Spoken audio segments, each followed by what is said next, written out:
তো আজকের ভিডিওতে কথা বলবো AEW ফরবিডেন ডোর পেপার ভিউ নিয়ে। আর আজকে সকালবেলায় তোমরা দেখেছো যে আমি একটা ভিডিও আপলোড করেছি, কিন্তু অ্যাকচুয়ালি ওই ভিডিওটা আমি কালকে রাতে বানিয়েছিলাম। আজকে সকালে ওটা টাইম শিডিউল করে আপলোড করে দিয়েছি। তো অনেকেই ভাবছো যে আজকে সকালবেলায় হয়তো আমি AEW ফরবিডেন ডোর দেখিনি, কিন্তু না, AEW ফরবিডেন ডোর দেখেছি, কিন্তু ভিডিও বানানোর মতো টাইম ছিল না। তো একেবারে সন্ধ্যেবেলায় আরাম করে সব কিছু দেখে শুনে নিয়ে ভিডিও বানাচ্ছি। আর এই AEW ফরবিডেন ডোর এমন একটা শো ছিল যেখানে হাইপ তেমন ছিল না, কারণ এখানে AEW বাদে আরও 3টে প্রমোশন ছিল, যার ফলে আমরা স্টোরি লাইন তেমন দেখতে পাইনি। কিন্তু ফরবিডেন ডোর একটা one of the best paper view ছিল, কারণ এত দারুণ দারুণ আমরা স্টোরি টেলিং আর ম্যাচেস দেখতে পেয়েছি।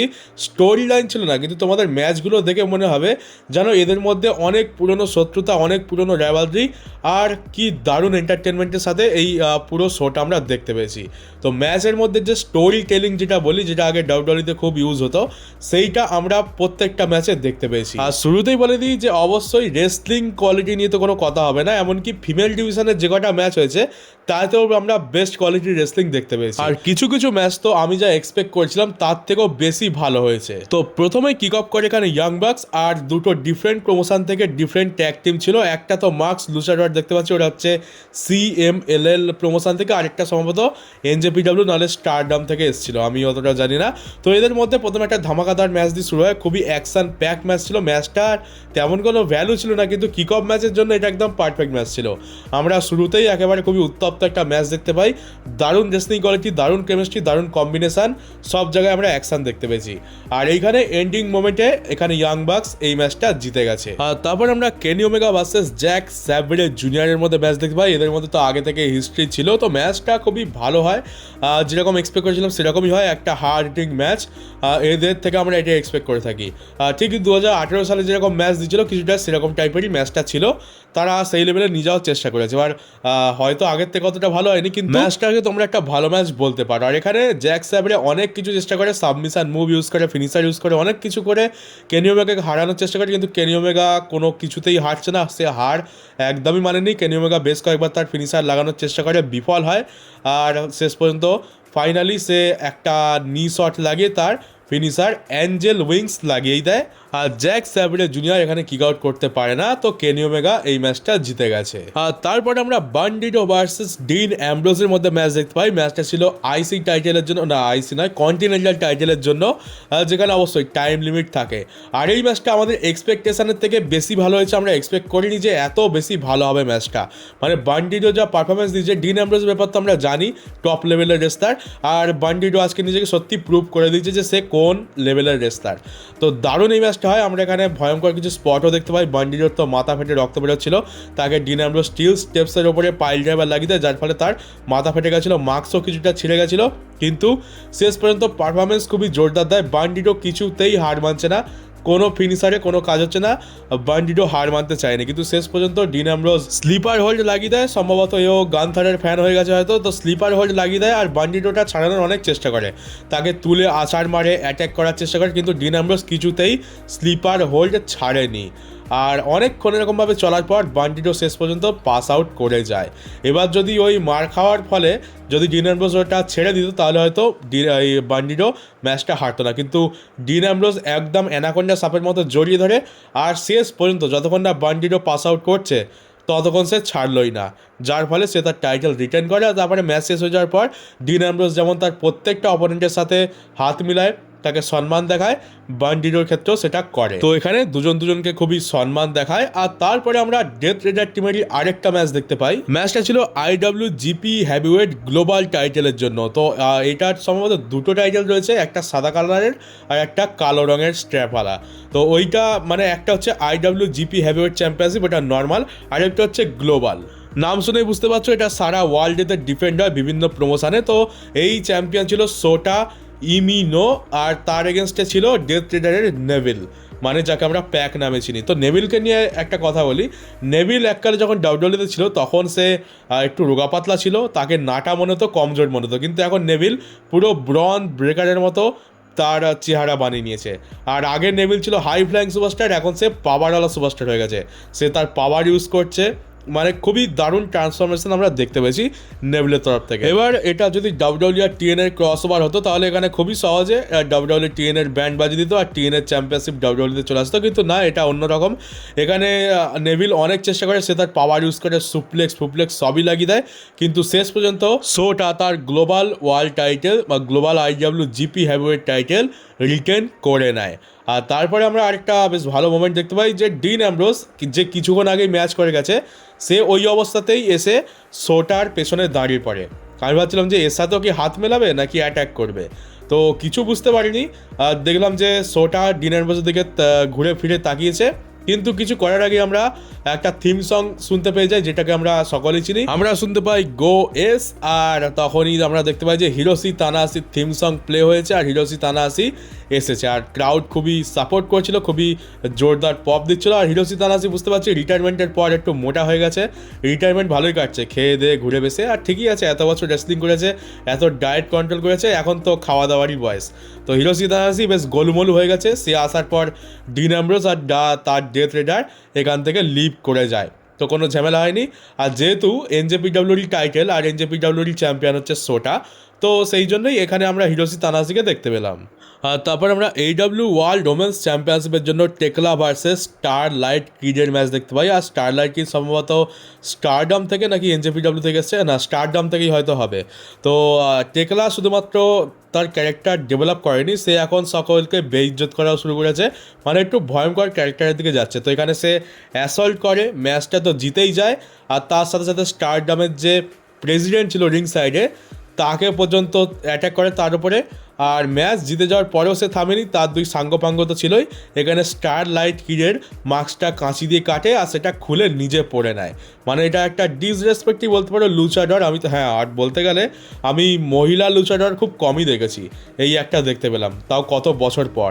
ডাব্লিউডব্লিউতে তো কোথাও দেখিনি, ওই এনজেপিডব্লিউতেই মোটামুটি দেখতে পাই। তো এই স্টার লাইট কিডের তো মুখ তো আবার ঢেকে দেয়, দেখতে পাই না। আর ওই মাস্কটা সে একটা ট্রফির মতো নিয়ে রেখে দিয়েছে, টেকলা ওই মাস্কটা পরে প্রেস কনফারেন্সে ইন্টারভিউ দেয়। তো এটাই, টেকলা শুধুমাত্র স্টারডামের সুপারস্টারকে হারায়নি, তার প্রেসিডেন্টের ওপর অ্যাটাক করে আর লুচাডরের মার্কসটাও নিয়ে বেইজ্জত করার চেষ্টা করেছে, আর এইগুলো তার ক্যারেক্টারের জন্য খুবই জরুরি। আর তারপর আমরা ট্যাগ টিম চ্যাম্পিয়নশিপের জন্য ম্যাচ দেখতে পাই, এজ আর ক্রিশ্চান ভার্সেস দ্য ডগস। আর সব প্রত্যেকবারের মতো এবারেও পুরো সোল্ড আউট এরিনা, এই যে থিম সং গাইছে ওটা একটা খুবই সুন্দর মোমেন্ট লাগে।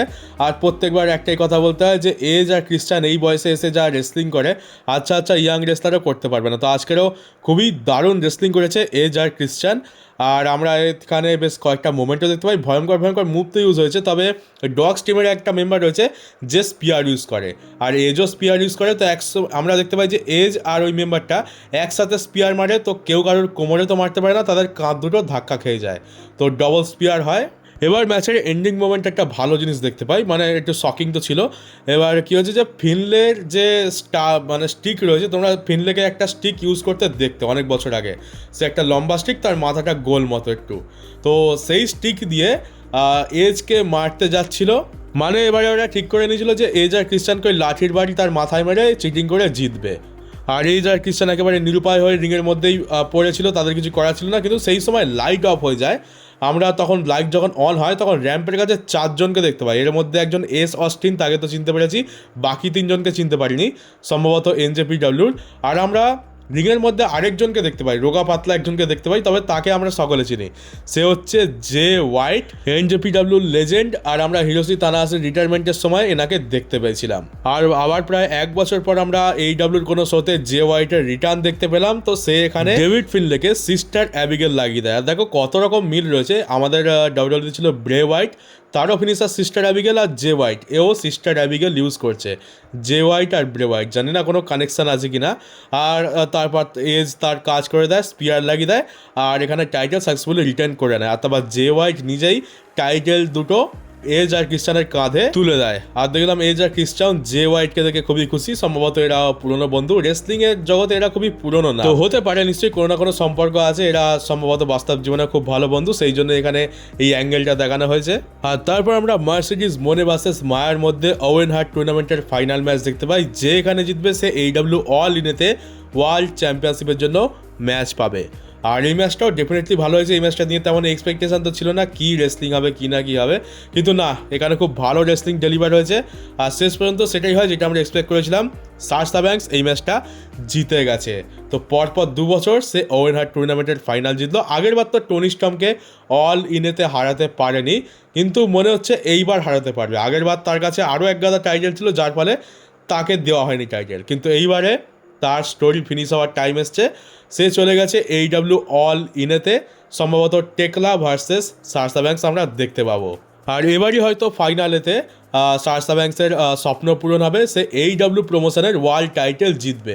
আর যদি এটা হয়ে যায় তাহলে সম্ভবত সে প্রথম ফিমেল রেসলার হবে যে WWE ওয়ার্ল্ড টাইটেল জিতেছে আর AEW ওয়ার্ল্ড টাইটেল জিতেছে। তবে আগের বারের থেকে সিচুয়েশন এবার একটু আলাদা। আগের বারে সাশা ব্যাঙ্কস ছিল হিল আর টনি স্টর্ম ছিল ফেস। আর আমরা আগের বারে চাইও নি যে সাশা ব্যাঙ্কস জিতুক, আমরা সকলে টনি স্টর্মকে সাপোর্ট করেছিলাম। কিন্তু এখন সামনে রয়েছে সাইকো টেকলা, যাকে আমরা মানে পছন্দ করি আবার হেটও করি, যে খুবই বড় হিল সুপারস্টার। আর অপরদিকে রয়েছে সাশা ব্যাঙ্কস, খুবই ওভার। তো সে যখন টেকলাকে হারাবে সেটা ডেফিনেটলি একটা বড় মোমেন্ট হবে। আর ক্রাউড তো মার্সিডিজ মুনেকে খুবই সাপোর্টও করছে এখন। আর তারপর ব্যাক স্টেজ থেকে আমরা দেখতে পাই যে এখানে টনি খান আর হিরোশি তানাহাশি পাশাপাশি দাঁড়িয়ে আছে। আর টনি খান হিরোশি তানাহাশিকে একটা কাস্টম গিটার গিফট করে, কারণ হিরোশি তানাহাশির ক্যারেক্টার বা গিমিকটাই ছিল একজন রক স্টারের, আর আমরা সেটা দেখিয়েছি। তো এই গিটারের লেখা রয়েছে AEWX NJPW, আর তাতে হিরোশি তানাহাশির গো এস যে ক্যাচ ফ্রেজটা রয়েছে সেটাও আছে। আর নিচে আরও কিছু ছোটো ছোটো লেখা ছিল, সেটা আমি পড়তে পারিনি। তো এটা তাকে একটা সম্মান, মানে এটা একটা উপহার ধরে নিতে পারো। টনি খান হিরোশি তানাহাশিকে সম্মান জানিয়ে তাকে একটা উপহার দিয়েছে তার তরফ থেকে আর AEWর তরফ থেকে। আর টনি খানকে সম্ভবত বলতে শুনলাম যে হিরোশি তানাহাশি NJPWর প্রেসিডেন্ট। তো সম্ভবত হিরোশি তানাহাশি রিটায়ারমেন্টে নেওয়ার পর তাকে NJPW কোম্পানির প্রেসিডেন্ট বানিয়ে দেওয়া হয়েছে, আর সে এখানে NJPWকে রিপ্রেজেন্ট করতেই এসছে। আগের বছরেই সে মেন ইভেন্টে একটা স্টিল কেজ ম্যাচে ছিল, সে ম্যাচটা ফিনিশ করে। আর এই বছর ফরবিডেন ডোরে আমরা সেই হিরোশি তানাহাশিকে NJPWর প্রেসিডেন্ট হিসাবে দেখতে পাচ্ছি। আর এইবারে আসে ফরবিডেন ডোরের সব থেকে এন্টারটেনিং, সব থেকে অ্যাকশান কমেডি ম্যাচ। মানে এখানে কী ছিল না, অ্যাকশান ছিল, কমেডি ছিল, এন্টারটেনমেন্টের কোনো কমতি নেই। মানে এই ম্যাচটা তো আমার বছরের পর বছর মনে থাকবে। আর আমি ওয়েট করছি যে এই ম্যাচটা কবে পুরো ফুল ম্যাচ, একেবারে কোনো আনকাট ফুল ম্যাচ AEW ইউটিউবেতে পোস্ট করবে, কারণ এই ম্যাচটা আমি আবার দেখতে চাই, এত ভালো লেগেছে এই ম্যাচটা। আর এই স্টিল ক্যাচ ম্যাচটা বলে রাখি, স্টিল ক্যাচ সাধারণত আমরা চৌকো দেখতে পাই, প্রত্যেকবারই চৌকো হয়, কিন্তু এই স্টিল ক্যাচটা গোল ছিল। আর রিং সাইডে অনেকটা জায়গা ছাড়া ছিল, তো পুরো রিং সাইডটাকেই কভার করে নিয়েছিল। তো এইটা একটা ভালো জিনিস আর ইউনিক জিনিস আমরা দেখতে পেলাম। এবার প্রথমে ডন ক্যালিস ফ্যামিলি আর MJF এর এন্ট্রি হয়ে যায়। আর এরা তো একেবারে নিজেদের টিমের ইউনিফর্মই বানিয়ে নিয়েছে। আগের দিন আমরা যে টি শার্টটা দেখতে পেলাম MJF আর ডন ক্যালিস রিভিল করলো, দুজনে নুঙ্গি পঙ্গি হয়ে দুজনে হাত মিলিয়ে দাঁড়িয়ে আছে, খুবই হাস্যকর। তো সেই টি শার্ট সকলে পরে চলে এসছে, তো ওই টি শার্ট পরে এরা পুরো ম্যাচটা লড়বে। আর এরপর আরও একটা ফানি আমরা জিনিস দেখতে পাই, মানে এন্ট্রান্স থেকেই সব কিছু ফানি হওয়া শুরু করেছে। তো ডার্বি অ্যালেনের টিম মানে মার্ক ব্রিস্কোভের টিম এখানে আসে। আর আমরা দেখতে পাই যে কাইল ওরাইলি, রড্রিগেজ স্ট্রং, মার্ক ব্রিস্কভ আর অরেঞ্জ ক্যাসিডির হাতে একটা ছোট ব্যাগ রয়েছে। মানে ওই ব্যাগটা তো ওরা AEW ডায়নামাইটের সাথে কাঁধে করে নিয়ে ঘুরে, তারা তাদের ট্রায়ালস চ্যাম্পিয়নশিপ ওই ব্যাগের মধ্যে রেখে দেয়। কিন্তু এইবার কী হয়েছে যে এরা এবারে পিকনিক করতে এসছে, তো ব্যাগের মধ্যে করে হাতিয়ার নিয়ে এসছে। 4 জনের ব্যাগে 4 রকমের হাতিয়ার রয়েছে। আর এদেরকে দেখেই মনে হচ্ছে যে এরা লড়াই করতে নয় বরং পিকনিক করতে এসছে। আর একটা দারুণ মজাদার জিনিস বলি, প্রত্যেকের হাতে ছোট ব্যাগ ছিল। ডার্বি অ্যালেন তার হাতিয়ার স্কেটবোর্ড নিয়ে এসেছিল, আর রড্রিগেজ স্ট্রংয়ের কাঁধে আমরা একটা বড় ব্যাগ দেখতে পাচ্ছি, যেটাকে অ্যাকচুয়ালি বলা হচ্ছে যে হকি ব্যাগ, মানে হকি খেলার জন্য ওই ব্যাগ, হকি স্টিক ফিক, তবে হকির যে সমস্ত জিনিসপত্র থাকে সেগুলো ওই ব্যাগের মধ্যে রাখা হয়। তো একটা বড় আর ভারী হকি ব্যাগ নিয়ে আসছে। আমি তো ভাবছি যে কী না কি আছে এই ব্যাগের মধ্যে, খুব ভয়ঙ্কর কিছু হাতিয়ার এর ভেতর থেকে বেরোবে, কিন্তু লাস্টের দিকে গিয়ে যা বেরোলো সত্যি অবিশ্বাস্য, এটা আমরা এক্সপেক্টই করিনি। আর ওটাই ম্যাচের সব থেকে ফানি মোমেন্ট ছিল। তো ব্যাগ থেকে কী বেরোলো সেটা নয়, যখন স্পটটা আসবে তখনই বলবো। তো এই ম্যাচের মধ্যে অনেক মোমেন্ট আছে, মনে রাখা তো খুবই মুশকিল, তাও যে কটা মনে আছে, যে কটা আমি ক্লিপ পেয়েছি সোশ্যাল মিডিয়া থেকে বা ফটো পেয়েছি সেগুলো নিয়েই বলি। তো আমরা দেখতে পাই যেখানে হিল যে টিম আছে সেখানে নিজেদের মধ্যেই বেশি ঝামেলা। অ্যান্ড্রাডে ভার্সেস MJF এর কথা আমরা বলেছিলাম, ওটা তো আমরা দেখতে পেয়েছি। পুরো ম্যাচ জুড়ে এরা একে অপরের সাথে কম্পিটিশন করছে, কেউ কাউকে দেখতে পারে না। অ্যান্ড্রাডে তো MJF এর সাহায্য করতেই চাইছে না, নিজেদের মধ্যে এরা লড়ছে। অনেক মোমেন্ট এসেছে যেখানে অ্যান্ড্রাইডের সাথে এমজেপের ঝামেলা বাঁধে, সে রিংয়ের মধ্যে স্টাইল মারার কথা বলো কিংবা লড়তে গিয়ে বলো। আর একটা সময় দেখলাম যে কাইল ফ্লেচার ভুল করে এখানে ওকাডাকেই কিক মেরে দেয়, কোনো সুখের টাকিসিটা ওখান থেকে সরে যায়, যার ফলে ওকাডাই এখানে মার খেয়ে যায়। এছাড়া আরও মোমেন্ট বলতে এক এক করে যে যার ব্যাগ থেকে হাতিয়ার বের করছে, মার্ক ব্রিস্কপ তার ব্যাগ থেকে এক গাদা পিন পেরেক বার করে, সে ব্যাগটা উপর করে আর রিংয়ের মধ্যে পুরো পিন পেরেক ছেয়ে যায়। আর তারপর বেশ কিছুক্ষণ পিন পেরেকের উপরে আচার মারামারি চলে, আর আমরা দেখতে পাই যে ডার্ট বেলেনকে এমজেপ ঘুরিয়ে তার উপরে পুরো মুখের ওপরে গিয়ে পড়ে। মানে আমরা সাধারণত দেখি যে পিঠে পাওয়ার বম মারে পিঠের ওপরে পিন পেরেকগুলো পড়ে, কিন্তু না, ডার্ট বেলেন সোজা হয়ে পড়েছে পিন পেরেকের ওপরে, আর কয়েকটা পিন পেরেক তার হাতে মুখে ঢুকেও গেছিলো। আর বলে রাখি যে ডার্ট বেলেনের কিন্তু কালকেরই বিয়ে হয়েছে, আর আজকের সে স্টিল কেজ ম্যাচ লড়তে চলে এসেছে। তারপর পিন পেরেকের ঝামেলা মিটে যাওয়ার পর এমজেফকে দেখে একটা ঝাড়ু নিয়ে আসে, ঝাড়ু নিয়ে পিন পেরেকগুলো রিং থেকে সরিয়ে দেয়। আর তারপরে ঝাড়ুটা রেখে সে স্টাইল মারছিল, আর ঝাড়ুটা আবার কী করেছে, লাঠিটা দুই পায়ের মাঝখানে রেখে দাঁড়িয়ে দাঁড়িয়ে স্টাইল মারছে।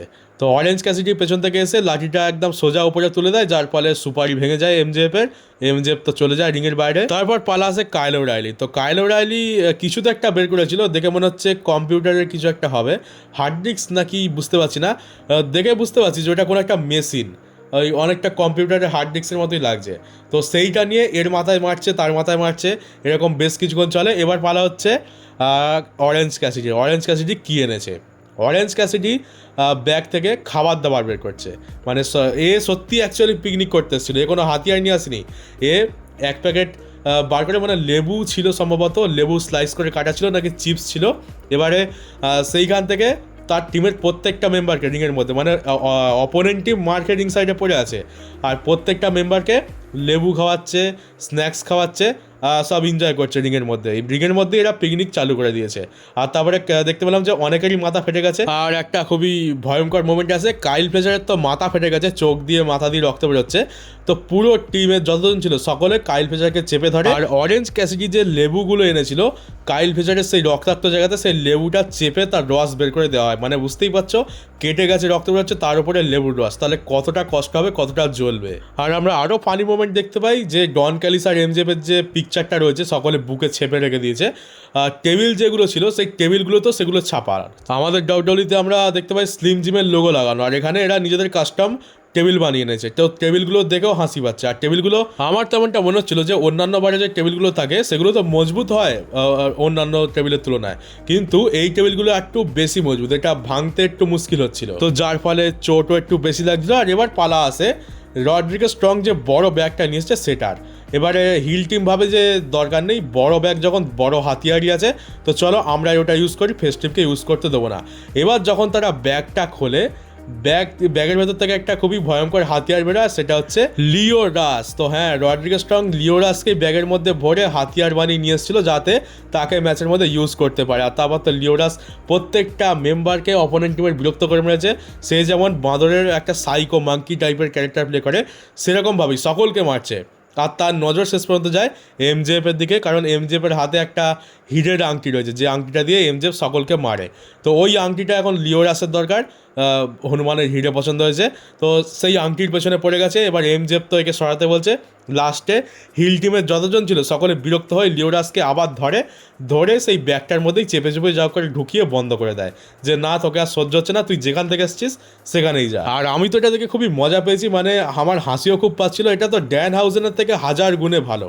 এই হচ্ছে আসল সাইকো ক্যারেক্টার, এটাই হচ্ছে এন্টারটেনিং ক্যারেক্টার। রেসলিং করুক, ম্যাচ হারুক, কোনো যায় আসে না, এই মোমেন্টগুলো দেওয়ার জন্যই লিওরাসকে রাখা হয়েছে। আর কেভিন নাইট আর মার্ক জোয়েলও ভাবছে যে কেন একে বের করলাম, একে আমরাই বের করেছি, আমরাই ঢুকিয়ে রেখে দিই। আর আমরা একটা সময় কি দেখতে পাই যে ডার্ট বেলেন একেবারে টপে উঠে গেছে রিংয়ের মধ্যে। রিং সাইডে আমরা 3টে টেবিল দেখতে পাই, 2টো টেবিল পাশাপাশি ছিল আর তাদের ওপরে একটা টেবিল পাতা ছিল, মানে টোটাল 3টে টেবিল ছিল। তো এখানে কেভিন নাইটের ওপরে ওঠে, ডার্ট বেলেনের ওপরে ওঠে, আর সেই সময় আমরা একটা স্পার্ক দেখতে পাই, আগুন নাকি ইলেকট্রিক শর্ট লেগেছে কি জানি, বুঝতে পারলাম না। কেভিন নাইটের ওই শর্টটা লাগে, চেন ধরে উঠছিল, তো চেনেতেই হঠাৎ করে আমরা ফুলকি দেখতে পাই। তো সেই শর্টটা লাগে, যার ফলে কেভিন নাইট সোজা ওই 3টে টেবিলের ওপর গিয়ে পড়ে। আর অবাক করা বিষয় হচ্ছে যে এত উপর থেকে পড়ার পরেও 3টের মধ্যে মাত্র ওপরের টেবিলটাই ভেঙেছে, প্রথম টেবিলটাই ভেঙেছে, নিচের দুটো টেবিল ভাঙেনি। তাহলে বুঝতেই পারছো যে টেবিলগুলো মজবুত তো ছিল, যে ওপর থেকে লাভ মারার পরেও টেবিলটা ভাঙছে না। আর এইসব টেবিলে চোট আরও বেশি লাগে। আর এবার ফাইনাল মোমেন্টের কথা বলি, যেখানে আমরা দেখতে পাই যে মার্ক ব্রিস্কপকে ধরে আছে অ্যান্দ্রাডে, আর এমজেফ তাকে সেই আংটি দিয়ে মারতে যাবে, কিন্তু এখানে এমজেফের ওপরই বিট্রে করে দেয় অ্যান্দ্রাডে। এটা তো এক্সপেক্ট করেছিলাম যে এটা হবেই, কিন্তু শুধুমাত্র অ্যান্দ্রাডে এমজেফকে বিট্রে করবে এমনটা না, ডন ক্যালিসকেও বিট্রে করে দিয়েছে। আমরা ভাবছিলাম যে ডন ক্যালিস ফ্যামিলি থেকে অ্যান্দ্রাডেকে জোর জবরদস্তি মেরে ভাগানো হবে, কিন্তু না, অ্যান্দ্রাডে নিজেই ডন ক্যালিস ফ্যামিলি ছেড়ে দিয়েছে। সে নিজের টি শার্টটা খুলে ফেলে দেয়, ভেতরে একটা শার্ট পরে আছে সেটাও খোলে, আর ভেতর থেকে এই টি শার্টটা বেরোয় যেখানে লেখা আছে ফাক ডন ফাক এমজেফ, মানে ডন ক্যালিস ফ্যামিলিকেও ছেড়ে দিলাম, এমজেফকেও ছেড়ে দিলাম। এরা আমার অপরচুনিটি খেয়ে বসে রয়েছে, এবার আমি নিজে যা করার করবো। অ্যান্দ্রাডে এখানে এমজেফের ওপর অ্যাটাক করে, জ্যাক ডোয়েল তাকে বোঝানোর জন্য আসে, কিন্তু জ্যাক ডোয়েলকেও লোবলো লাগিয়ে দেয়, যার মানে হচ্ছে ডন ক্যালিস ফ্যামিলির সাথে সম্পর্ক শেষ। আর যার লাভ উঠায় এখানে ফেস টিম, মার্ক ব্রিস্কপ এখানে পিন করে দেয়, আর তার টিম এরকম একটা ভয়ঙ্কর আর খুবই এন্টারটেনিং ম্যাচ জিতে গেছে, যার মানে হচ্ছে যে এবার এমজেফকে মার্ক ব্রিস্কপকে টাইটেল অপরচুনিটি দিতেই হবে। আর এই ম্যাচটা ডায়নামাইটের জন্য অফিসিয়ালও হয়ে গেছে। এটা অনেকটা বলতে পারো সুপার, এই যে আমরা ডাবল অর নাথিংয়ে স্টেডিয়াম স্ট্যাম্পটেড ম্যাচ দেখতে পেয়েছিলাম সেরকম টাইপের। মানে হ্যাঁ, দুটো ম্যাচেরই ক্যাটাগরি আলাদা, ওটাতেও যেমনি মজা পেয়েছিলাম এটাতেও আমরা অনেক মজা পেয়েছি। আর আমি তো বলবো যে প্রত্যেকটা পিএলিতে এরকম টাইপের একটা ম্যাচ রাখা উচিত, এরকম এন্টারটেন খুবই দরকার। আমি তো এটার জন্য ওয়েট করছি যে কবে AEW এই ম্যাচের ভিডিওটা পোস্ট করবে ইউটিউবের ওপর। এই ম্যাচটা বারবার দেখতে আমার মন চাইছে। আর তারপর আসে মেন ইভেন্ট, ওয়েন হার্ট টুর্নামেন্টের final match, Strickland versus Will Ospreay. তো প্রথমে এন্ট্রান্স দিয়ে শুরু করি। স্ট্রিকল্যান্ড সম্ভবত গোস্ট রাইডার টাইপের থিম নিয়ে এসেছিল, সে বাইক নিয়ে এন্ট্রি নেয় আর কাটা কাটা জ্যাকেট পরেছিল, তো আমি ঠিক জানি না, ঘোস্ট রাইডারের মতোই ফিল দিচ্ছিল। আর এখানে উইল অসপ্রের আমরা একটা স্পেশাল এন্ট্রান্স দেখতে পাই, দেখতেই পাচ্ছ মুখোশ পরে আছে একটা। তো এইটা দেখে আমার সেই ব্যাটম্যান সিনেমার একটা ভিলেনের কথা মনে পড়ছে, তার নামটা তো মনে নেই কারণ আমি ডিসির মুভি খুব একটা দেখি না। তো সম্ভবত ওই রিলেটেডই হবে, এরা এরকম থিম নিয়ে কোনো একটা ক্যারেক্টার নিয়ে মাঝে মধ্যেই এন্ট্রান্স করে দেয় পিএলিতে। আর এবার ম্যাচ নিয়ে আসি, এই ম্যাচটা এক্সপেকটেশনেরও বেশি উপরে গেছে, কারণ আমরা দেখো এদের মধ্যে স্টোরি লাইন তেমন কিছু নেই। এরা বন্ধু ছিল, উইল অসপ্রে ডেথ রেডারের টিমের সাথে এখন রয়েছে বলে স্ট্রিকল্যান্ড তাকে পছন্দ করছে না, আর অবশ্যই স্ট্রিকল্যান্ড এখন হিল হয়ে গেছে। আর তাছাড়া এইখানে যে ম্যাচ জিতবে সে অল ইনেতে ওয়ার্ল্ড টাইটেলের অপরচুনিটি পাবে। তো দেখতে গেলে এটা একটা সিম্পল সাধারণ টুর্নামেন্টের ফাইনাল ম্যাচ, কিন্তু তোমাদের এই ম্যাচটা দেখে মনে হবে যেন এরা অনেক পুরনো শত্রু, একে অপরকে একেবারে খুন করে দেওয়ার মতো অবস্থা হয়ে গেছিল। তো এইটাই হচ্ছে স্টোরি টেলিং, ম্যাচকে এরা রেসলিং দিয়ে এরা বড় বানিয়ে দেয়, সে আগে এদের মধ্যে রাইভালরি থাক কিংবা স্টোরি লাইন থাক কিংবা না থাক। তো ম্যাচটা ডেফিনেটলি মেন ইভেন্ট তো ডিজার্ভ করে। আমি ভেবেছিলাম যে স্টিল কেজ ম্যাচটা হয়তো মেন ইভেন্টে থাকবে, কিন্তু না, এই ম্যাচটা যা ব্রুটালিটি আর যা এক্সট্রিম লেভেলে গেছে এইটার একটা কারণ ছিল, আর বিশেষ করে উইল অসপ্রের জন্য। তো ম্যাচের মধ্যে বেশিরভাগ আমরা দেখতে পেয়েছি যে উইল এখানে স্ট্রিকল্যান্ডেরই একটু পাল্লাটা বেশি ভারী, সে ডমিনেট করেছে, সে খুবই ব্রুটালভাবে অ্যাটাক করেছে। প্রথমে উইল অসপ্রেরই মাথা ফেটে যায়, তারপর এমন একটা মোমেন্ট আছে যেখানে উইল অসপ্রে স্ট্রিকল্যান্ডেরও মাথা ফাটিয়ে দেয়। আর প্রথম দিকে স্ট্রিকল্যান্ড ডমিনেট করলো, তারপরে উইল অসপ্রে ফাইট ব্যাক করা শুরু করে, আমরা মুভ কাউন্টার মুভ অনেক কিছুই দেখতে পাই। স্ট্রিকল্যান্ড বেশ কয়েকবার উইল অসপ্রেকে তার ফিনিশার হাউস কলও লাগায়, কিন্তু তার উপরে কিক আউট হয়, আবার কি 1 নম্বরে কিক আউট হয়ে যাচ্ছে, 3 নম্বর অবধি যাচ্ছেও না। আবার স্ট্রিকল্যান্ডও কিন্তু উইল অসপ্রের ফিনিশারে 1 নম্বরে কিক আউট করছে, কেউ হার মানতে চাইছে না। আর শেষ পর্যন্ত দেখতে পাই যে ফাইট ব্যাক করার পরে উইল অসপ্রে কেমন যেন ঠান্ডা পড়ে যাচ্ছিলো, মানে ধীরে ধীরে যেন হেরে যাচ্ছিল, স্ট্রিকল্যান্ড তাকে খুবই ডমিনেট করছিল। আর তারপর আমরা দেখতে পাই পুরো ডেথ রেডারের টিম আসে, না চিটিং করার জন্য নয়, তারা তাকে মোটিভেট করতে এসেছিল, সাপোর্ট করতে এসেছিল, তারা এসে চিয়ার করছে উইল অসপ্রের জন্য। আর তারপরই পুরো ম্যাচটা ঘুরে যায়, নিজের টিম মেম্বারদের দেখে উইল অসপ্রের মধ্যে একটা আলাদা শক্তি চলে আসে। তারপরে উইল অসপ্রে ফাইনালি ফাইট ব্যাক করে, আর আমরা দেখতে পাই যে উইল অসপ্রে স্ট্রিকল্যান্ডের ওপরে ডিন অ্যামব্রোজের ফিনিশার ডেথ রেডার, যেটাকে আমরা প্যারাডাইম শিফট নামেও চিনি, সেইটা লাগায়, আর তারপরে টাইগার ড্রাইভার লাগিয়ে দেয়, আর তারপরে স্ট্রিকল্যান্ডকে ডবল ফিনিশার লাগিয়ে পিন করে। স্ট্রিকল্যান্ড ম্যাচটা হেরে গেছে, উইল অসপ্রে জিতে গেছে এই ওয়েন হার্ট টুর্নামেন্টের ফাইনাল। আর তারপর আমরা পুরো ডেথ রেডার আর উইল অসপ্রের সেলিব্রেশন দেখতে পাই।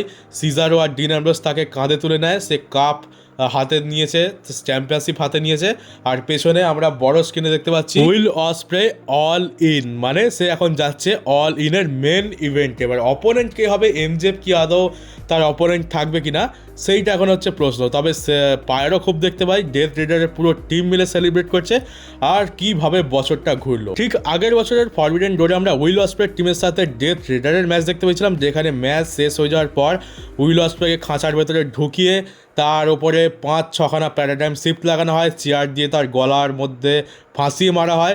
এমনটা দেখানো হয় যে উইল অসপ্রের নেক যেটা আগে থেকে ইনজর্ড ছিল সেটাকে ডিন অ্যামব্রোজ আরও মেরে বেশি ইনজর্ড করে দিয়েছে, যার ফলে উইল অসপ্রে 7-8 মাসের জন্য আর লড়তে পারেনি, সার্জারি করাতে হয়েছিল। আর যখন ফিরে এলো ডেথ রেডারই জয়েন করে নিল, তাদের সাথে ট্রেনিং করলো, আর এই বছর ফরবিডেন ডোরেতে ডেথ রেডারের সাথে তার ভিক্টরি সেলিব্রেট করছে। মানে কীভাবে খালি স্টোরি লাইনটাকে ঘুরিয়েছে, এটা আমরা এখনও ভাবি যে কি দেখতে চেয়েছিলাম আর কি হয়ে গেল।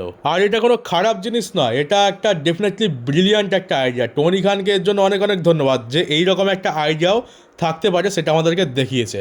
আমরা সিম্পল জিনিস ভাবি, কিন্তু টনি খান অনেক বড় জিনিস ভেবে রেখেছে। তো এই বছরের Forbidden Door Will Ospreay, Death Rider আর পুরো গোটা ক্রাউডের সেলিব্রেশনের সাথেই শেষ হয়। তো শেষ ম্যাচ বলবো ফরবিডেন ডোর আমার তো খুবই পছন্দ হয়েছে। আমি এক্সপেকটেশন বেশি রাখিনি, কারণ হাইপ ছিল না, স্টোরি লাইন ছিল না, কিন্তু এটা এই বছরের ওয়ান অফ দ্য বেস্ট পিপিভির মধ্যে একটা হয়ে গেছে। কারণ জিনিসই আমরা এমন দেখতে পেয়েছি, উইকলি শোতে স্টোরি লাইন ছিল না, তো কী হয়েছে, স্টোরি লাইন তো এরা ম্যাচের মধ্যেই বানিয়ে নিয়েছে। আর এখান থেকে আমরা একটা জিনিস বুঝতে পারি যে AEWর কোনো শোয়ে যদি হাইপ নাও থাকে তাও সেই শোটা মিস করা উচিত নয়। আর তো চলো গাইজ, আজকের ভিডিও রিভিউ করতে করতে প্রায় 26 মিনিট হয়ে গেছে, তো আর বেশি লম্বা টানছি না। বাকি যা কথা আছে ওগুলো না হয় নিউজ ভিডিওতেই বলবো। আপাতত এই ছিল আজকের ফরবিডেন ডোর, পুরো ফরবিডেন ডোর কমপ্লিট। তোমাদের আজকে ফরবিডেন ডোরটা কেমন লাগলো কমেন্ট বক্সে অবশ্যই জানিও। আমার কেমন লাগলো আমি তো তোমাদেরকে জানিয়েছি। যারা নতুন তারা চ্যানেলটাকে অবশ্যই সাবস্ক্রাইব করে নোটিফিকেশন বেলটিকে অন করে দিও, আর পারলে ভিডিওটাকে শেয়ারও করে দিও। তো চলো এবার দেখাবে AEW আর WWE একটা নতুন নিউজ ভিডিও নিয়ে।